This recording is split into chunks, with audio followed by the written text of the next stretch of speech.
Vice grips, must have in your tool chest. Vice grip used on a lot of applications, especially for removing things.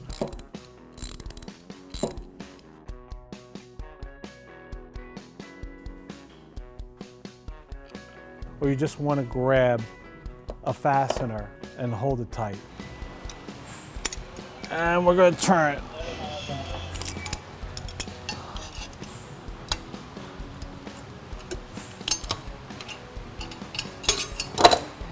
And there it is.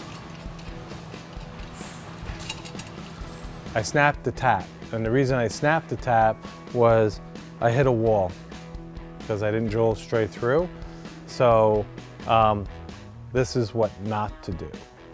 And now I have my vice grips, and I'm gonna try and get this thing out. Hopefully I'm successful at it. Otherwise I have a problem.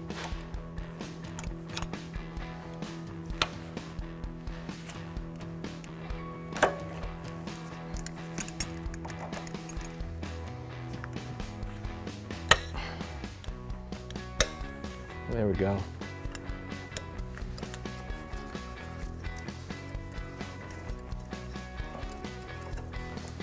So perfect. Must have a set of vice grips around. It's the greatest tool.